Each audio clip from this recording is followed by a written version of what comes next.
Okay,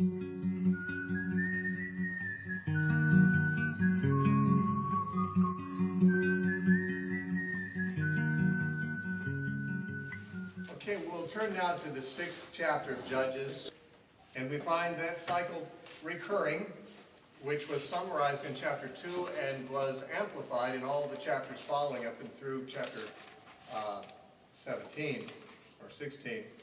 And it says, "The children of Israel did evil in the sight of the Lord, so the Lord delivered them into the hand of Midian for 7 years." The Midianites, as we know, were descended from Abraham through another of his sons, Midian, who was born of Abram and Keturah. So they were blood relations somewhat remotely to the Israelites, who were also from Abraham through another line. But they were generally not friendly. Although Moses had married a Midianite woman and had been befriended by the Midianite priest, his father-in-law, who was himself a Kenite, but was the priest of Midian. We don't know very much about the background of that, how a man who was a Kenite became a priest of Midian, but that's what we're told. But in most eras, the Midianites were very hostile toward Israel. In fact, about 100 years before this, there had been a war between Israel and the Midianites because of the incident of Baal Peor. Because Balaam had counseled both Moab and Midian in the way to bring corruption into Israel and bring a judgment from God upon them through fornication and through idolatry. Balaam had counseled Balak, the son of Beor, who was the king of Moab, and Midian was with him. And they went and they seduced Israel into idolatry at Baal Peor, and this was a great offense that was remembered by Israel for a long time afterward. In fact, in the end of the book of Judges, Israel goes and fights against Midian and seeks vengeance against them for this act. So the Midianites have already had a war with Israel previously in the days of Moses. But that was a long time before this. The Midianites now are sweeping over Israel in very large numbers. 100 and something thousand of them coming in. And Israel has a much smaller force, as we shall see, when they actually defeat Midian. God delivers by few rather than by many. But it was an overwhelming flood of Midianites coming in, and they oppressed Israel for 7 years. And the hand of Midian prevailed against Israel because of the Midianites. The children of Israel made for themselves the dens, the caves, and the strongholds which are in the mountains. So this was a worse than average oppression. The Israelites didn't even feel safe staying in their homes. Apparently, probably this is not true of every last Israelite, but in some regions, apparently, the oppression was so severe that people left their homes and cities and lived in caves, or at least had cave retreats that they would periodically retreat to when the danger seemed greatest of the Midianites coming through. In all likelihood, the Midianites ran periodical raids on various regions. And when the Midianites were not there, probably people farmed their lands and lived in their homes, but when they saw the Midianites coming or heard they were coming, they'd find hiding places. Because the Midianites apparently would slaughter them and just abuse them, probably rape their women and so forth. So they made hiding places for themselves in caves and dens and strongholds in the mountains.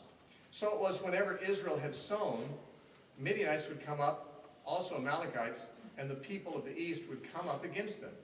Then they would encamp against them and destroy the produce of the earth as far as Gaza, and leave no sustenance for Israel, neither sheep nor ox nor donkey. For they would come up with their livestock in their tents, coming in as numerous as locusts. Both they and their camels were without number, and they would enter the land and destroy it. So Israel was greatly impoverished because of the Midianites, and the children of Israel cried out to the Lord. Now, the Midianites, it sounds like they just destroyed the crops. There's a good possibility they took for themselves the crops that they wanted. After all, that's free food.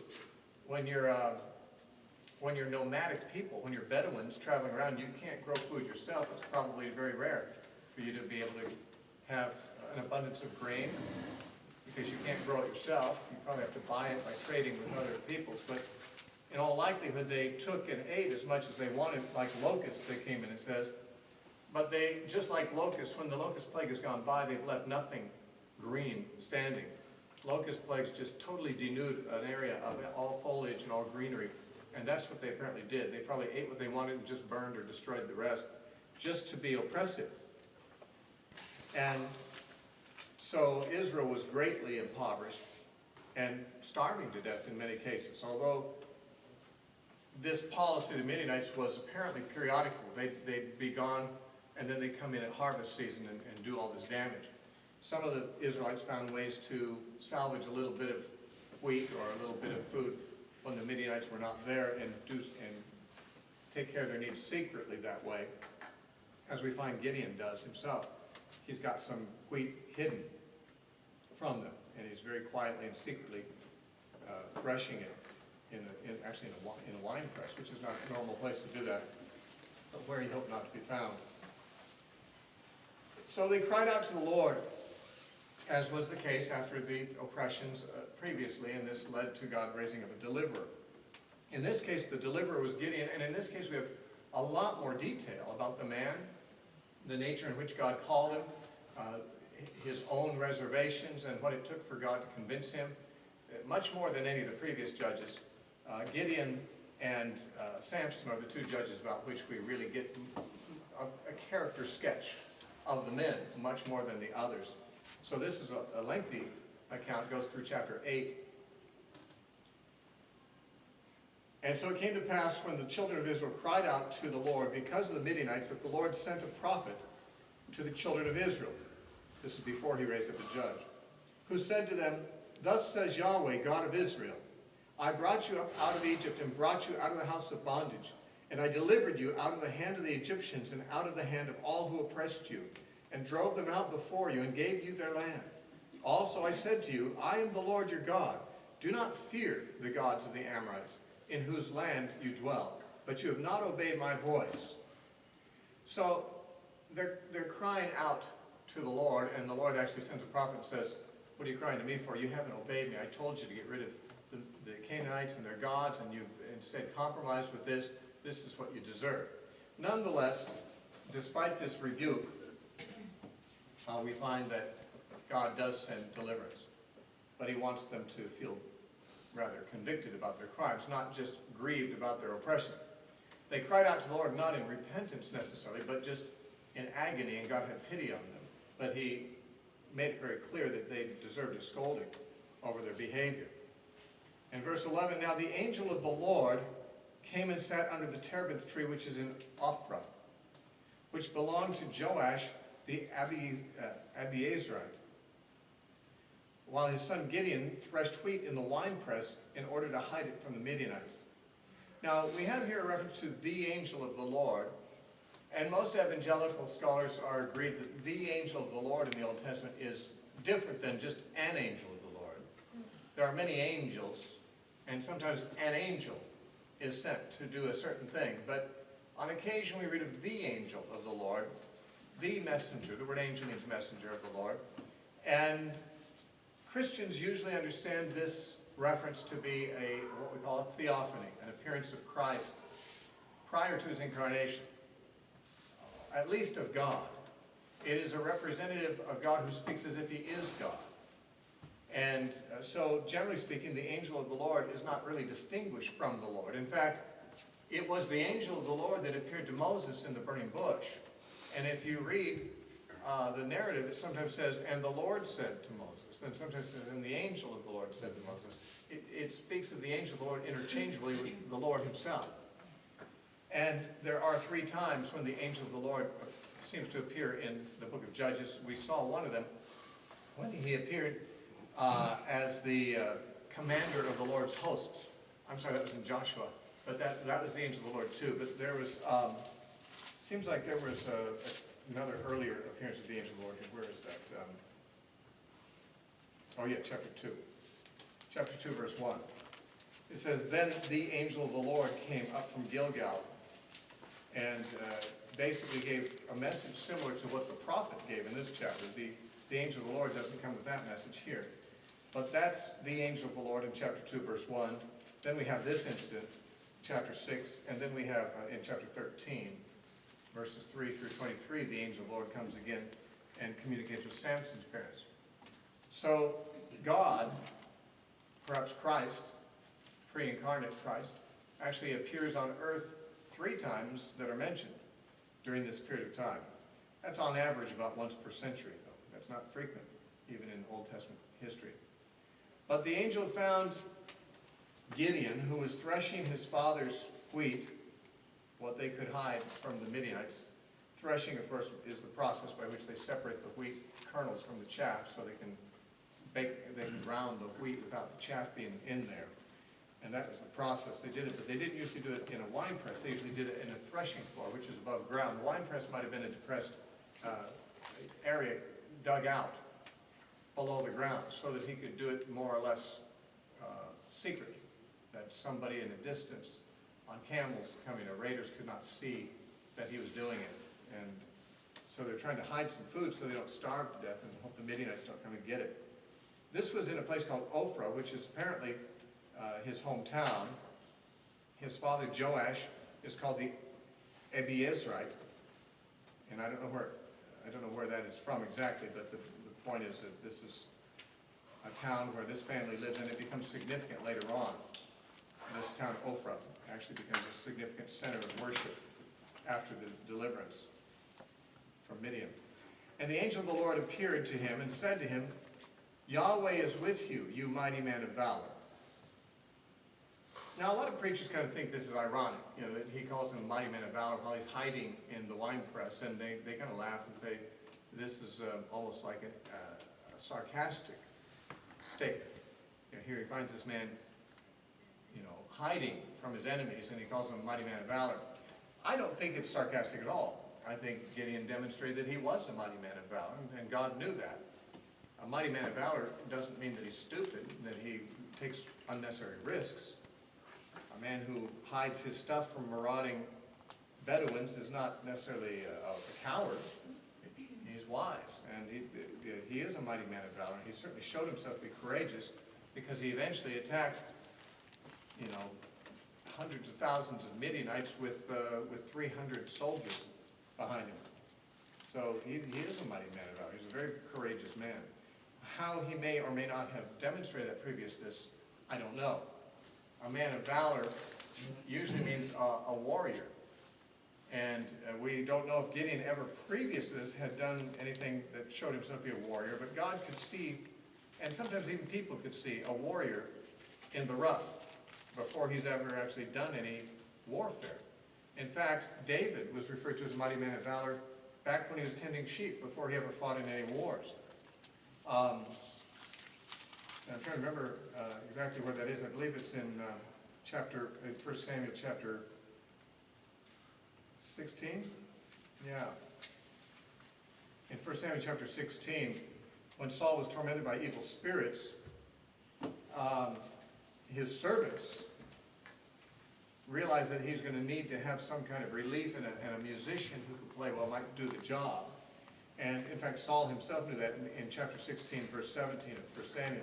Saul said to his servants, "Provide me now a man who can play well, and bring him to me." Then one of the servants answered and said, "Look, I have seen a son of Jesse, the Bethlehemite, who is skillful in playing, a mighty man of valor, a man of war, prudent in speech, and a handsome person, and the Lord is with him." Now, David at this point had never fought in any wars. He was tending sheep. But there were talent scouts for the military that Saul was sending out. And they had been to Bethlehem, and they'd seen this young man who looked like he's the right stuff. He could be a mighty man of war.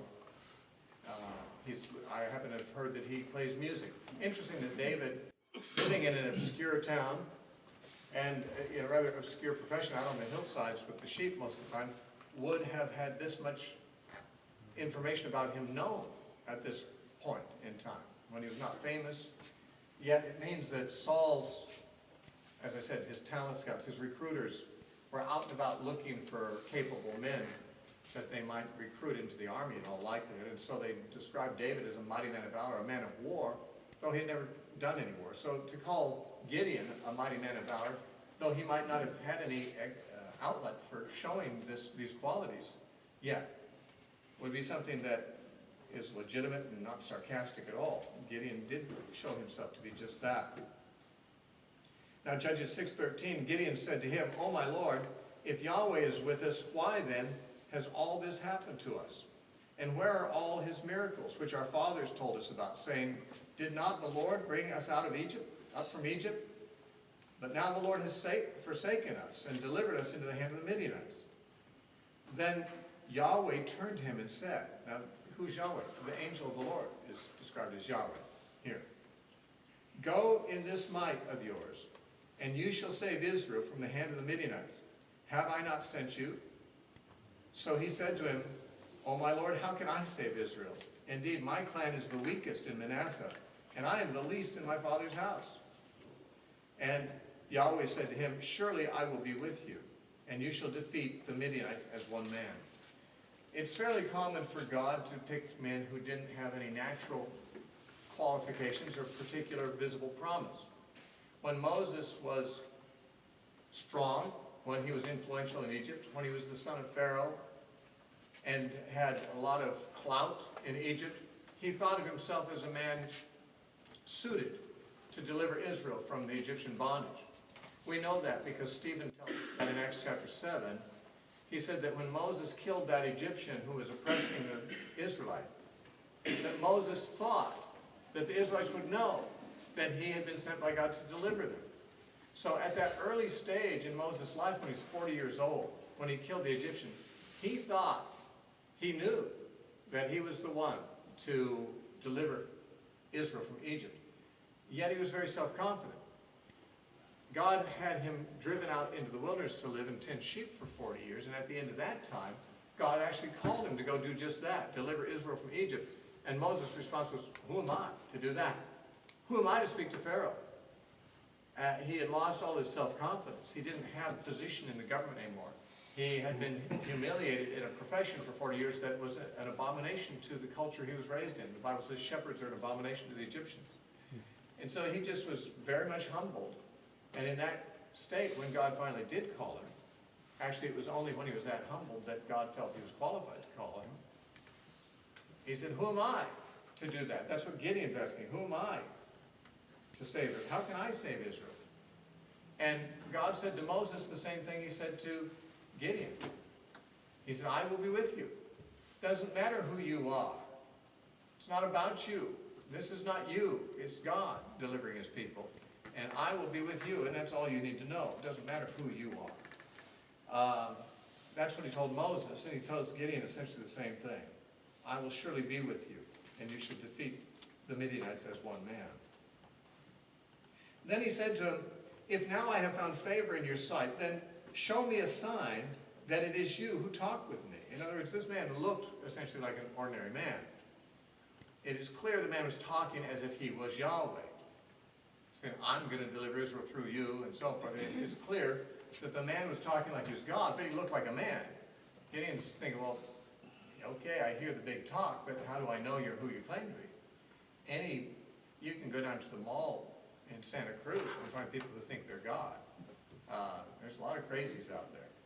And any man who walks up and says, "I'm Yahweh, I'm telling you to go out and risk your life fighting off the Midianites with 300 men. Of course, all that information was not given at this point. Any nut could say that. But Gideon says, it's not like I'm not willing to obey God, but how do I know you're God? What sign will you give me so that I'll know that it is you, that is God, who talks with me? Do not depart from here, I pray, until I come to you and bring out my offering and set it before you." And so the angel of the Lord said, "I will wait until you come back."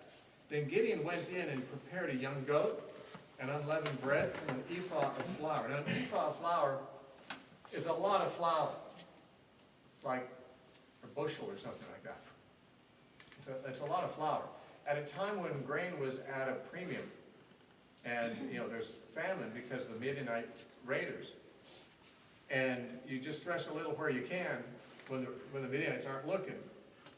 To bring out an ephah of grain was a large offering to bring. And by the way, the law of Moses did you know, prescribed bringing flour with certain animal sacrifices, but not such large quantities, generally speaking. I mean, it was usually a handful or a relatively small amount of flour that would be burned on the altar with the animal sacrifice. But he brings a huge amount along with the goat that he's prepared.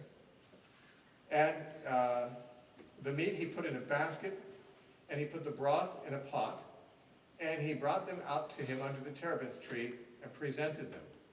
The angel of the Lord said to him, "Take the meat and the unleavened bread and lay them on this rock and pour out the broth." And he did so. Now, it's not clear whether he intended to bring this as a sacrifice, because there was actually no altar there, or whether he was just planning to feed God. You know, when Abraham was visited by Yahweh in Genesis 18, Yahweh and two angels came to visit Abraham in the form of three men, and Abraham fed him a meal. I mean, he played host to them and fed him. And that may be what Gideon was thinking he was going to do, bring out some food for his guest, who he believed could be God. But the guest says, "I'm not going to eat it, just put it over there on the rock. Pour out the broth, I'm not going to drink that. And put the meat and the unleavened bread on this rock." Then the angel of the Lord put out the end of the staff that was in his hand and touched the meat and the unleavened bread, and fire arose out of the rock and consumed the meat and the unleavened bread. And the angel of the Lord departed out of his sight. So, although there was no altar there, God himself turned that ordinary rock into an altar of sacrifice. And, of course, in a miraculous way, which became a sign to Gideon that this really was God. And Gideon perceived that he was the angel of the Lord. So Gideon said, "Alas, O Lord God, for I have seen the angel of the Lord face to face." Now, it's generally thought that if you see God, you'll die. Moses had said to God, "Show me your glory." And God says, "No one can see my face and live." And it was understood that when people see God, they'll die, if they happen to see God. Most people don't see God, but if you did, it would be the end of you. Samson's parents also had the same reaction when the angel of the Lord, when they knew that was the angel of the Lord, they thought, "Uh-oh, we're going to die." At least the husband thought that, and the wife said, "No, if we're going to die, why would he have given this message," and so forth. But the first reaction when they feel like, "Uh-oh, I've seen God," is, "I'm going to die." When Jacob wrestled all night with a man who we believe was the angel of the Lord also,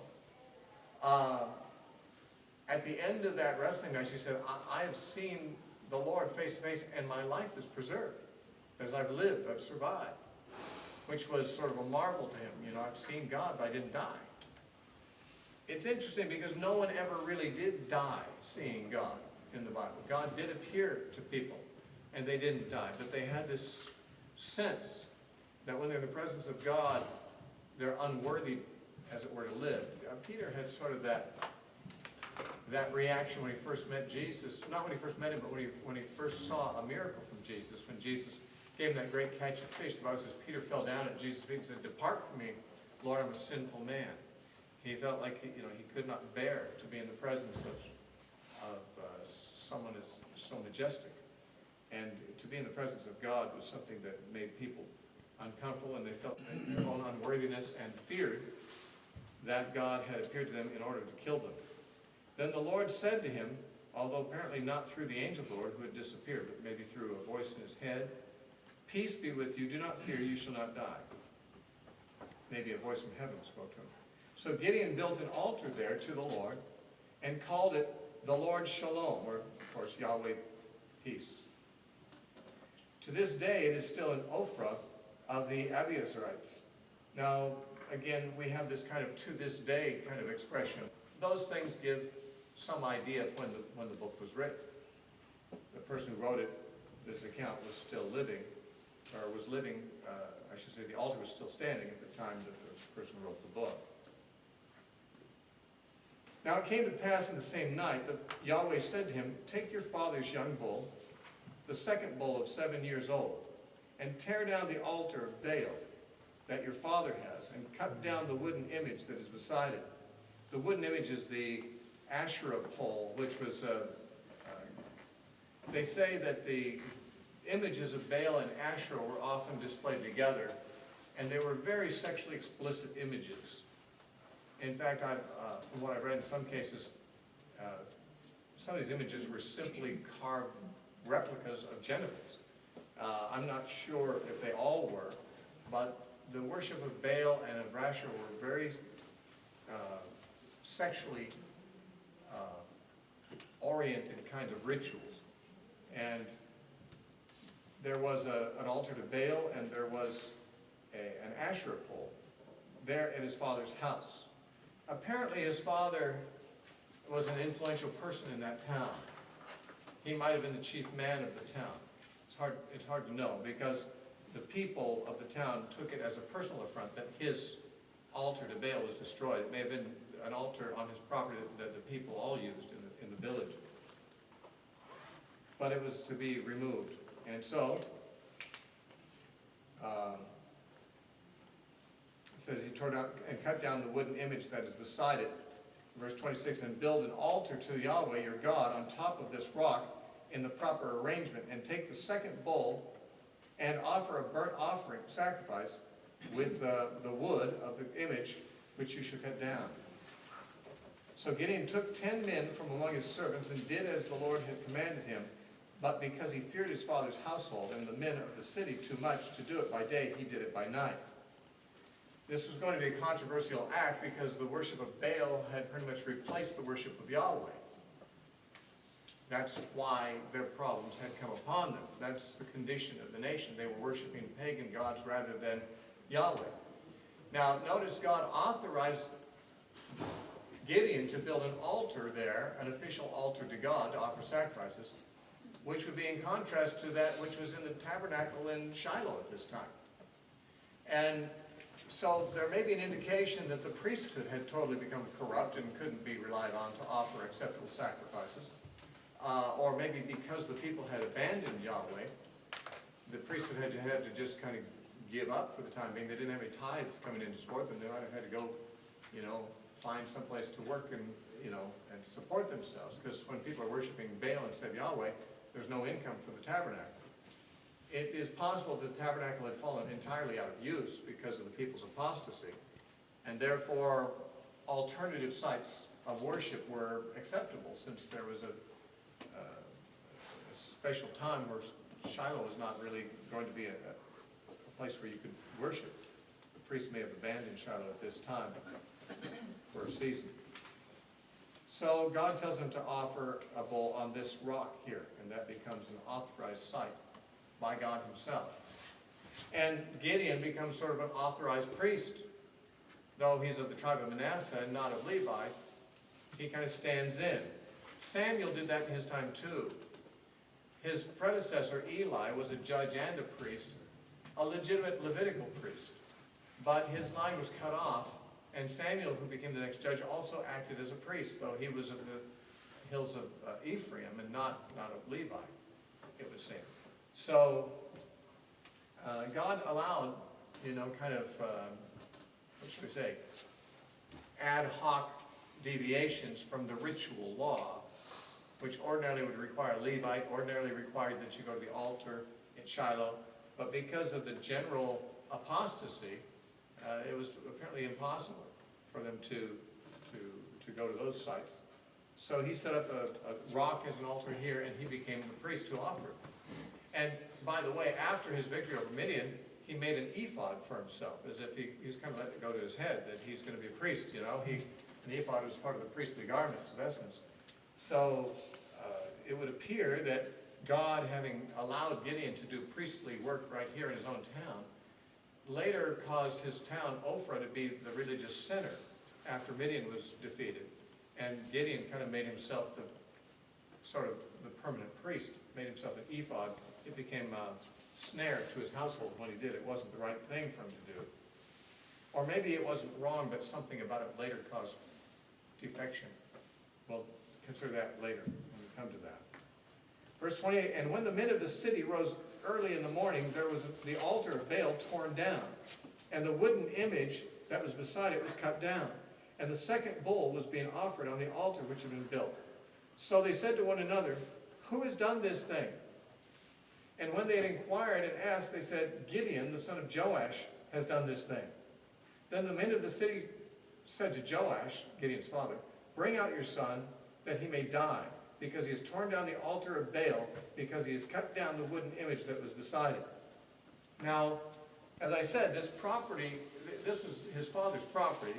It was his father's altar and image that was destroyed. But the people of the village seemed to take that as a crime against, the village itself. And so it may be that Joash, the father of Gideon, was sort of the tribal chieftain or something like that, and so what was on his property was simply there for the public use as they worshipped Baal. Now, it's also possible that these people were upset not because they felt that their altar had been destroyed, but because they maybe feared repercussions from Baal. That Baal might punish us for this, the sacrilege done against his altar, so we must atone for it by killing Gideon. But actually, his dad stood with him. And Gideon's zeal may have rubbed off on his dad a little bit. His dad may have felt convicted about his own apostasy when he saw his son returning to the Lord. And his father speaks up on his behalf and says, he said to all who stood against him, "Would you plead for Baal? Would you save him?" The idea being, what an insult to Baal, to think that you have to defend him. Isn't he a god? If he's a god, let him defend himself. You think you have to defend him? You're insulting Baal. And he says, "Let the one who would plead for him be put to death by morning. If he is a god, let him plead for himself, because his altar has been torn down." Therefore, on that day, he called him, that is called Gideon, Jerubbaal, which means let Baal plead. That is, let Baal plead for himself. That became the nickname of Gideon. And it's saying, let Baal plead against him because he has torn down his altar. The idea being, Gideon got a nickname that was based on his demonstration that Baal could not defend himself. Baal did not do anything to Gideon. And Gideon commemorated that fact by bearing this nickname for the rest of his life, really. Then all the Midianites and Amalekites and the people of the east gathered together, and they crossed over and encamped in the valley of Jezreel. But the Spirit of Yahweh came upon Gideon, as he had come upon Othniel and others. And then he blew the trumpet, and the Abiezrites gathered behind him. So this clan within Manasseh was going to follow this man who was of their clan, who was rising up and being heroic and sounding the trumpet to gather them. So the Abiezrites came behind him, and he sent messengers throughout all Manasseh, who also gathered behind him. He also sent messengers to Asher, Zebulun, and Naphtali. These tribes had been involved in the war against Sisera, which was led by Deborah and Barak. So he knew they could be counted on. He called them, and they came up to meet him. Now, someone he didn't call immediately were the Ephraimites, which were a brother tribe to Manasseh. And the Ephraimites kind of took offense about this later on because they weren't invited. But he called the people who were first of all his own countrymen, his own tribesmen, and then also other tribes that had shown themselves valiant in previous occasions of the sort. So they all came to meet him. And Gideon said to God, "If you will save Israel by my hand, as you have said, look, I shall put a fleece of wool on the threshing floor. If there is dew on the fleece only, and it is dry on all the ground, then I shall know that you will save Israel by my hand, as you have said." And it was so. When he rose early the next morning and squeezed the fleece together, he wrung the dew out of the fleece, a bowl full of water. But apparently the ground was dry. Now you might say, okay, he's gotten the sign, he should go forward. But he apparently thinks, well, that might not be a miracle, because if dew had been on the whole ground, it's possible the dew would dry off the ground before it would dry off the fleece. The fleece would be more saturated, so he might have come out after the ground had dried, but the fleece still had moisture, so he decided to reverse the test. Then Gideon said to God, "Do not be angry with me, and let me speak just once more. Let me test, I pray, just once more with the fleece. Let it now be dry only on the fleece, but on all the ground let there be dew." And God did so that night, and it was dry on the fleece only, but there was dew on all the ground. This action of Gideon is usually referred to by Christians when they speak of it as putting out a fleece.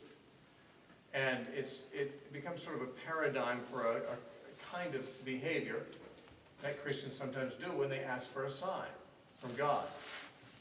And so putting out a fleece sometimes means you're trying to find out what God's will is, and you ask for a specific kind of thing to happen to confirm that what you are thinking is the Lord.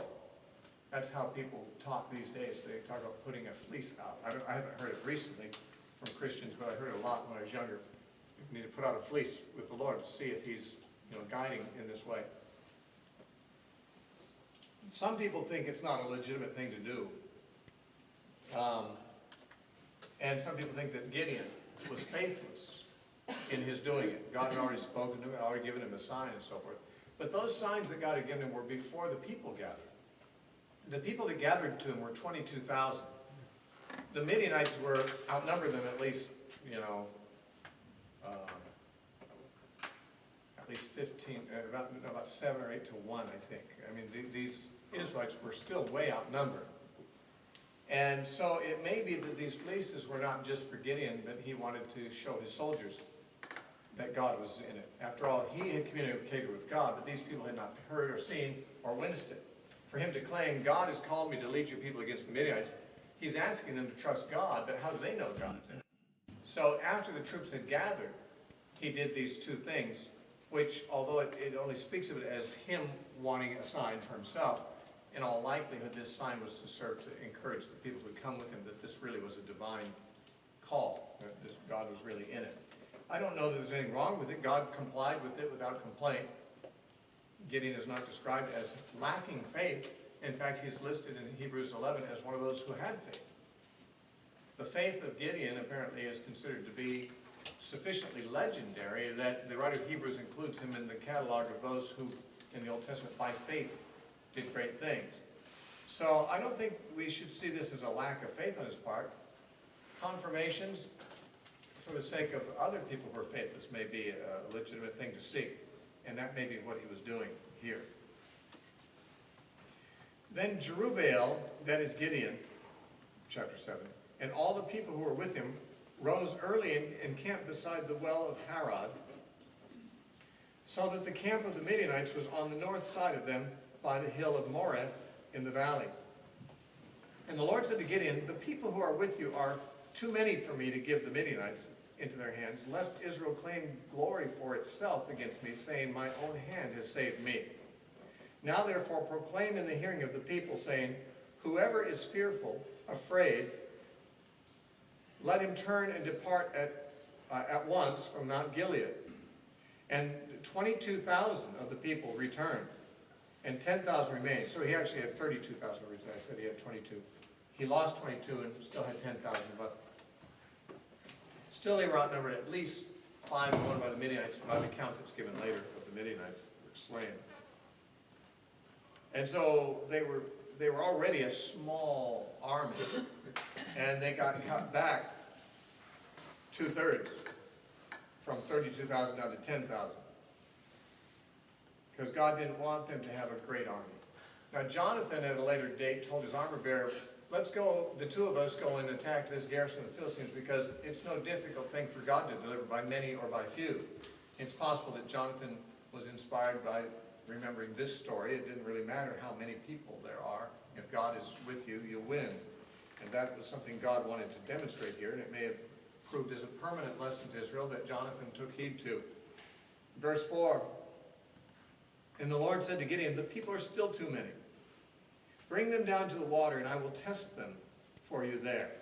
Then it will be that of whom I say to you, this one shall go with you, the same shall go with you. And of whomever I say to you, this one shall not go with you, the same shall not go with you. So he brought the people down to the water, and the Lord said to Gideon, everyone who laps from the water with his tongue, as a dog laps, you shall set apart by himself. Likewise, everyone who drinks gets down on his knees to drink.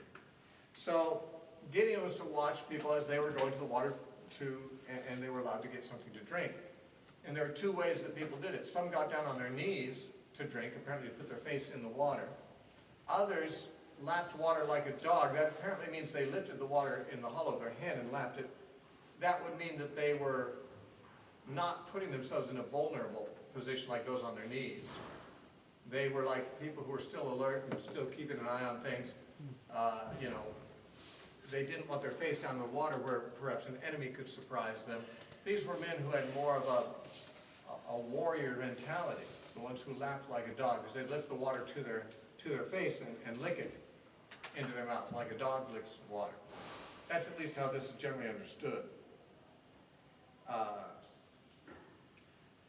The rabbis think that those who got on their knees to lap the water would be people who were accustomed to getting down on their knees before Baal, and that's why they were excluded.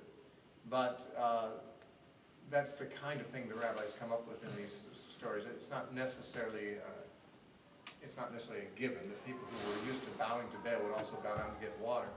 So I don't know that that's really a correct explanation. I think it has more to do with the sense of readiness.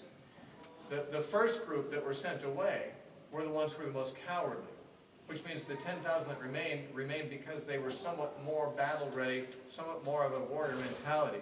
But they had to be thinned out even more, probably in terms of the same qualities of being, military ready.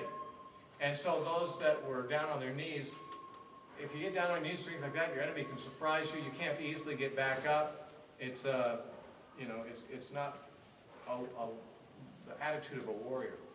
And so he picked the few who lapped water like a dog. It turned out there were only 300 of those. So most of 10,000 didn't do it the right way that God wished. So he brought the people down to the water. He told them how to distinguish between them. He put them into two groups. And verse 6 says, "And the number of those who lapped, putting their hand to their mouth, was 300 men, but all the rest of the people got down on their knees to drink water. Then the Lord said to Gideon, by the 300 men who lapped, I will save you, and deliver the Midianites into your hand. Let all the other people go, every man to his place." That must have been disheartening to Gideon. I mean, he starts out with 32,000, which looks pretty impressive until you think of how many Midianites you have to overcome, and it's not enough. And then God says, send home 2/3 of those guys. Then you've got 10,000. Still looks like a lot of people when you're looking at it, but when you do the math, you go, wow, we're kind of really, this is going to be tough with these only 10,000. And then God says, send away over 9,000 of those 10,000 and keep only 300, and that's who you're going to fight the Midianites with. And Gideon sends them away. That's a man of faith. I mean, when you consider what he's asked to do, it's easy for us to read the story in a disattached way, sitting in a comfortable and safe place and say, well, of course God's going to deliver him. If he didn't, the story wouldn't be in the Bible. We know how it's going to end. We know he's going to win. But when you're actually going through it, when God's actually leading you into a crisis situation, says, trust me in this, but it's dangerous. It takes faith that it's going to turn out right. And Gideon had faith. So the people took provisions and their trumpets in their hands, and he sent away all the rest of Israel, every man to his tent, and retained those 300 men. Now the camp of Midian was below him in the valley. So they're up on a mountain looking down on the camp of Midian. And sent away everybody. Now, when it says the people left, one of these places, one of these verbs, when it talks to them, David talks to them winding in the Hebrew, the word is that they wound their way down the mountain. They probably took a circuitous route so that the Midianites would not see this large crowd of Israelites leaving. It would not be on the alert. So it happened on the same night that the Lord said to him, arise, go down against the camp, for I have delivered it into your hand. Now, God is so accommodating. He's asking a man to do something that's terrifying. Take 300 men against, hundreds of thousands of soldiers that are against him. And he realizes, okay, now that I've put you in such a precarious situation, I'm going to give you some real encouragement here to build your faith. Go down at night, sneak up to the camp, and I'll show you something down there. But he says, if you're afraid to go down to the camp with Purah, your servant. Because if you don't want to go alone, take your servant with you. I'm not sure why that would help much. And you shall hear what they say. and afterward your hands will be strengthened, which is an idiom that means you'll be encouraged, to go down against the camp. Then he went down with Purah, his servant, to the outpost of the armed men who were in the camp. Now the Midianites and Amalekites, all the people of the east, were lying in the valley as numerous as locusts, and their camels were without number, as the sand by the seashore in the multitude. And when Gideon had come, there was a man telling a dream to his companion. He said, I have just had a dream. To my surprise, a loaf of barley bread tumbled into the camp of Midian. It came to a tent and struck it so that it fell and overturned, and the tent collapsed. That's a really strange dream, a loaf of bread comes tumbling down and knocks your tent down. And the guy who had the dream thought it was strange too. Strange enough to say, this is a weird dream. Let me tell it to you. Then his companion answered and said, this is nothing else but the sword of Gideon, the son of Joash, this man of Israel, for into his hand God has delivered Midian and the whole camp. Well, that was certainly a leap. What could it mean? Well, it's obvious, isn't it? It's obviously Gideon is going to destroy Midianites. Well, I don't know that that would be necessarily obvious, but it suggests either that this other Midianite soldier inadvertently prophesied, which could be, because Caiaphas, the high priest, prophesied inadvertently in John chapter 11, and he prophesied that Jesus must die for all the people, and the author of John tells us that he spoke this unknowingly. He prophesied unknowingly. So a man might prophesy without knowing it. It's also possible, though, that Gideon's rebellion against Midian was something the Midianites knew about and were preparing themselves for. Or maybe they weren't taking it very seriously because he had so few people to come against him. Maybe they were not very afraid. But they knew that Gideon, they knew his name. This couldn't be anything but Gideon who's going to come down and destroy us. Either that was like a prophecy utterly bypassing the man's intellect and, just God speaking through him, or the Midianites knew about Gideon and had concerns about this. And some of them had concerns about it. Maybe the leaders didn't have enough concern to do anything about it, but these soldiers were not comfortable about it. And it's possible that one just he jumped to the conclusion, this dream is a bad omen. And maybe it means that Gideon is going to be more successful than we thought. Anyway, hearing that dream and that interpretation let Gideon know that these people were nervous. Even though they outnumbered Israel by a great deal, they were afraid. And that God was even terrifying them with strange dreams and interpretations. So he was very encouraged. And it says in verse 15, so it was when Gideon heard the telling of the dream and its interpretation that he worshipped. He returned to the camp of Israel and said, arise, for the Lord has delivered the camp of Midian into your hand. Then he divided the 300 men into 3 companies, and he put a trumpet into every man's hand with empty pitchers and torches inside the pitchers. And he said to them, look at me and do likewise. Watch, and when I come to the edge of the camp, you shall do just as I do. And when I blow the trumpet, I and all who are with me, then you also blow the trumpets on every side of the whole camp. And say, the sword of the Lord and the sword of Gideon. Since the Midianites knew the name Gideon, he was going to exploit that. Since they already were experiencing some fear, who knows how many men were given that dream that same night. And they were experiencing some fear of what Gideon might do. We're going to exploit that fear and say, this is the sword of Gideon and of Yahweh coming. Now they had torches covered with pitchers so that the light would not show. They didn't have flashlights you could just turn on and off. They had to hide the light until the opportune time. And they put 100 soldiers on 3 sides, 300 soldiers altogether, of the Midianites, and it was probably pitch black out. So when these 100 lights on each side would appear, the Midianites waking up in the night and seeing all these lights around them and hearing all these trumpets blowing around them, 300 trumpets would still be pretty loud. They wouldn't know if there were thousands or hundreds of thousands. They just see that they're surrounded. And these lights suddenly pierce the darkness, and they hear this war cry, and it throws them into panic. First of all, because it's in the middle of the night, they're unprepared. They're not in their armor, they don't have their weapons at hand, their families are with them. This is going to catch them by surprise and terrify them, and we'll find that Gideon wins largely, at least in the initial part of the victory, by Midianites killing each other in their confusion. So, it says in verse 19, so Gideon and the 100 men who were with him came to the outpost of the camp at the beginning of the middle of watch, just as they had posted the watch, and they blew the trumpets and broke the pitchers that were in their hands. Then the 3 companies blew the trumpets and broke the pitchers. They held the torches in their hands, in their left hands, and their trumpets in their right hands for blowing. And they cried, the sword of the Lord and Gideon.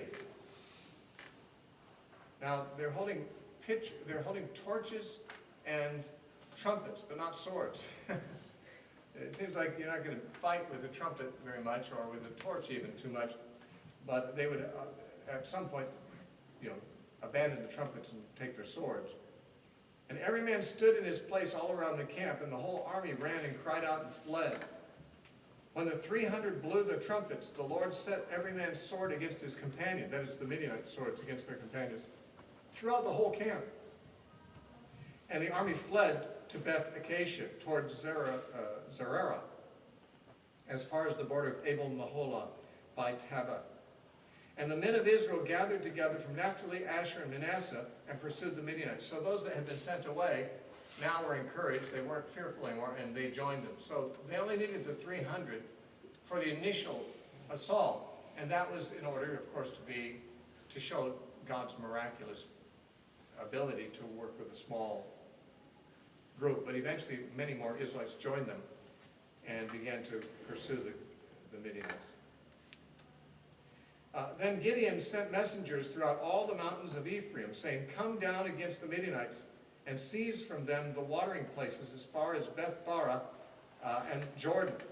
In other words, the places where they would cross the Jordan to safety on the other side. He wanted the Ephraimites who were near the river to prevent that, to not allow the Midianites to escape from the land, but to be killed instead. Then all the men of Ephraim gathered together and seized the watering places as far as Beth-barah and the Jordan, and they captured 2 princes of the Midianites, Oreb and Zeb, and they killed Oreb at the rock of Oreb, and Zeb they killed at the winepress of Zeb. Now that's not just coincidental. It's that this rock came to be called the rock of Oreb as a result of him being killed there. And the winepress of Zeb, no doubt, was named that afterward because he was killed there. It's not that those were the names of those places already. And they pursued Midian and brought the heads of Oreb and Zeb to Gideon on the other side of the Jordan. Now, we're going to stop there because of our time. The battle is not yet over. There's one more chapter of Gideon, and then chapter 9 is about his son. If possible, we'll take both those chapters next time, but if not, we'll just take chapter 8.